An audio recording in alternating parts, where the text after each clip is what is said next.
दोस्तों नमस्कार। आज है 3 अक्टूबर सन 2024।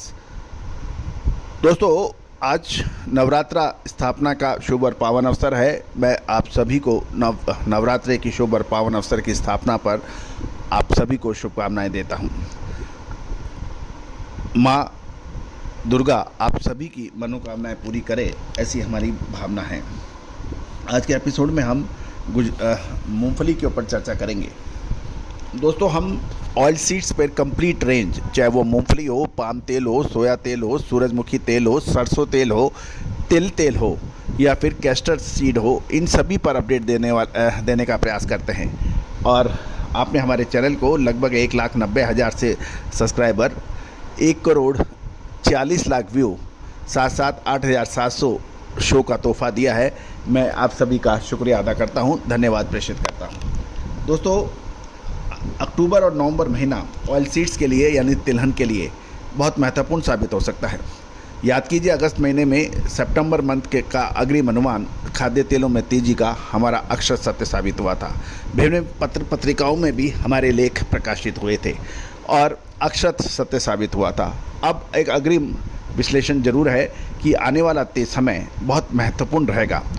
दोस्तों कहा जाता है कि हर चीज़ हमेशा हर समय निःशुल्क नहीं उपलब्ध हो सकती, क्योंकि जो रिसर्च हमारी टीम करती है भारतीय अनुसंधान पद्धति और फंडामेंटल एनालिसिस के साथ में, इसमें बहुत ही अधिक खर्चा है। और दोस्तों इस रिसर्च रिपोर्ट को प्राप्त करने के लिए सहयोग राशि की आवश्यकता होती है, जिससे हम लगातार रिसर्च में अनुसंधान में लगातार रहें। आपसे भी अनुरोध है, यदि आप हमारी विशेष रिसर्च रिपोर्ट को प्राप्त करना चाहते हैं, मक्का, बाजरा, गेहूं, चावल, कपास, खाद्य तेल, दालें, मसाले, इन सभी की विशेष रिसर्च रिपोर्ट सहयोग राशि अदा करने पर मिल सकती है। साथ साथ एक हमारा छोटा पैक 3,000 वार्षिक शुल्क पर अखबार, वो भी एक महत्वपूर्ण हमारा प्रोडक्ट है, उसको भी आप ले सकते हैं, जो साप्ताहिक रूप से आपको मिलता है। उसकी कीमत मात्र 3,000 रुपये है। जानिए रिपोर्ट विस्तार से। दोस्तों खबर निकल के आ रही है कि अभी कोई विशेष बड़ा निर्यात का ऑर्डर नहीं बन रहा है, क्योंकि विदेशी खरीदार देखो और इंतज़ार करो की नीति अपना रहे हैं, क्योंकि मूंगफली की फसल गुजरात की अच्छी बताई जा रही है। एक तरफ बिजाई का अधिक होना, अनुकूल मौसम, ये सब मूंगफली के लिए इस बार काफ़ी अनुकूल रहा। यद्यपि बरसात से कुछ इलाकों में मूंगफली की फसल प्रभावित भी हुई है, लेकिन कुल मिलाकर वर्तमान सूचना के आधार पर मूंगफली की फसल इस बार पिछले साल के मुकाबले अच्छी आएगी, क्योंकि बिजाई भी अच्छी है। और यही वजह है कि कोई बड़े विदेशी खरीदार देखो और इंतज़ार करो की नीति अपना रहे हैं।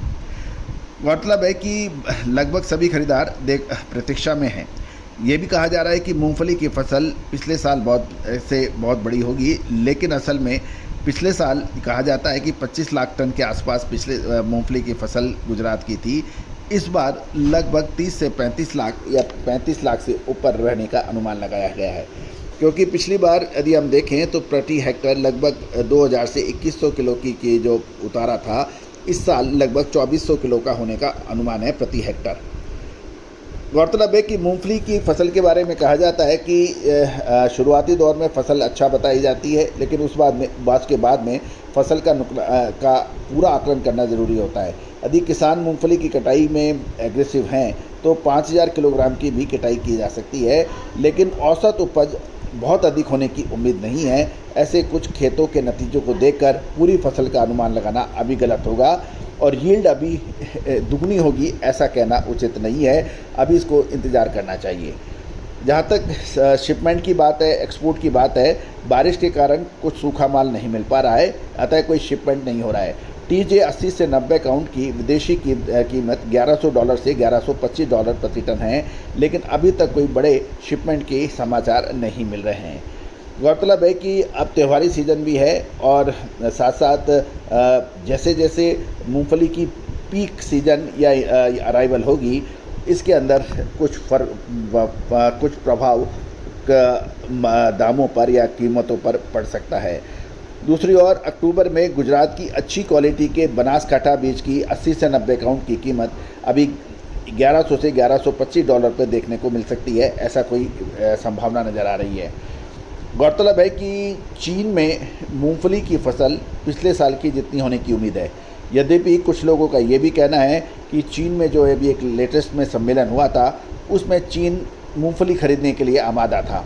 इसको देख के लगता है कि चीन की फसल कुछ फ़र्क प्रभाव होगी, लेकिन चीन की फसल के बारे में कुछ भी दावे या मजबूती के साथ कहना संभव नहीं है।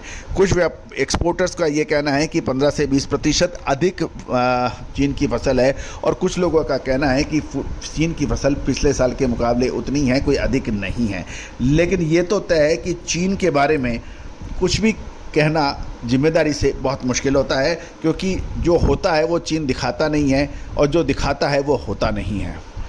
और इसके चीन के फसल के आंकड़े, उतारे के आंकड़े, ये सब समय निकल जाता है उसके बाद बाज़ार में आते हैं, तो इसके लिए चीन के ऊपर कुछ निर्भर रहना बहुत अधिक उचित नहीं है। गौरतलब है कि ये भी तय है कि यदि मूंगफली के दाम कम होंगे तो किसान बिक्री कम कर देंगे, और अच्छे दाम होने पर ही किसान मूंगफली की बड़ी बिक्री करेंगे। दोस्तों, ये देखना है तो ये होगा, आगे क्या होगा, लेकिन कुल मिला के अभी स्थिति देखो और इंतज़ार करो की है। All the very best, good luck, happy trading.